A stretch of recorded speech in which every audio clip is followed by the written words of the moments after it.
Singer Olive the Boy has recounted an era of rejection and disapproval from his parents concerning his music career. In an interview on The Delay Show, he explained that his mother nearly called for his arrest over his attempt to release his first song. Offer my mom that I didn't think I would lunch in one country and everything. You see, yeah. But when he sent me to school, then I made a studio. Right, that if I don't take it down, she's going to arrest me. Ooh, your mom? Yeah. But at that point, I felt I was 18, I wasn't 17 no more. So I felt like it wasn't going to work anyway. I was just, the only thing I wasn't coming in is meaning kakaka. Okay. Yeah, so that'd be what we went to do. We went to talk to her and everything. It was my dad working it down. Yeah, been pulling it down. My dad called me. I think it was my mom that called him. And then he also called me, talking a lot about me being a pastor's son and everything. And I'm like, it's just music. She got me tripping like a fool, baby, oh my, no doubt. Biggie never lie like me, cause I don't go like those.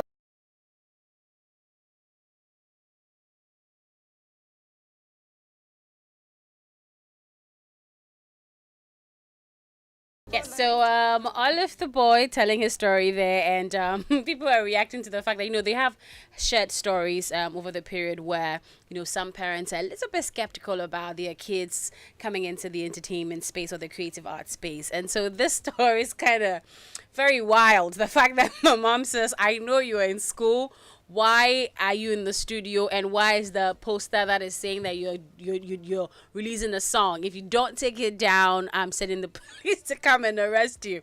And he says a pastor's son. Exactly, a pastor's son. So I think they were hoping that he will launch his career in the gospel space, and pastor's son they call to him bia. No watching Accra my years nyame. I saw for man and cause I'm pastor them. I'm a pastor them, listen. And because what is the problem there? Well, we need to be asking them. And there's always that notion. I don't know whether it holds any water, but there's that notion that pastors' children are actually worse than yang. Actually, I have heard that a couple of times. And I don't know why they say that. So the thing is, I think someone shared some time back that they feel like because growing up as a pastor's child, there are some restrictions. So you don't get to do things that I can. So when they get the freedom, they end up doing way. Yeah, I can cry. Yes, freedom ninyo. You get the thing, but I think they don't see it that way. Or maybe, the pastor's children, they hold them to high moral standards. That's exactly what it is. So even the slightest slip, and then it looks like so big. They feel like they need to, it's actually quite wild. I'm not going to lie. Because I have heard stories in my head. I'm like, I don't think I'll survive if I was a pastor's child. And also for body and care, where SDA album back could be on. So, now you're... To him, Bina. No, I told my if you leave me, I go over you. Yeah, over you. Over your God, Father. We're moving on. Ghanaian music duo Lali and Lola have announced their intention to cut off their signature red locks in their campaign for peace between Ghanaian dancehall arch rivals Shatta Wale and Stonebwoy.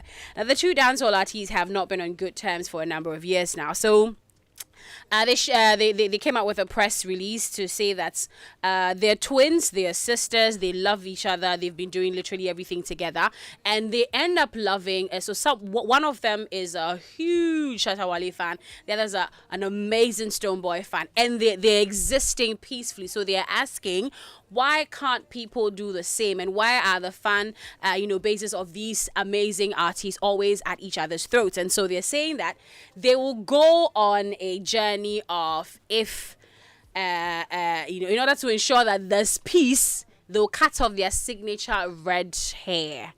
And people are like, that's a very bold stand to make, because these two, they've been at it for a while now, and it seems to be a little bit on the low side. But when the other person goes to say something that is not really sitting down well with the other team, they do their thing. So that's also there. So people are asking that, are they really sure they'd want to go that tangent? So we're waiting to see how that is going to happen. But they put a whole statement out there saying that for peace, they would want to cut off their red hair. Yeah, so to what color? I'm a bit like they won't have Are they going bald or what? for the bald parts they did not say, but they will not have the red hair flipping like it is at the moment, because that's their signature look. So they are just changing their hairstyle. No, they'll cut their hair. Oh yes, they are changing their hairstyle. So do they have a hairstyle that they will do now, or we can suggest? I think we can suggest. Oh, I know one. Don't look at me. Don't look at me. I have an idea. Don't look at me. Oh, but what do you mean? So you know what? When I was coming in today, I was going to give you a whole intro. Okay. Going to say, and then the lady with the hair like a railway is in the studio. And I'm like, I will not give Lexis the satisfaction. And here we are. Yako round and round and round.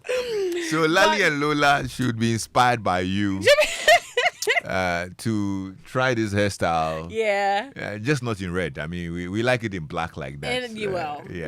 Maybe that one too will help, but we never know.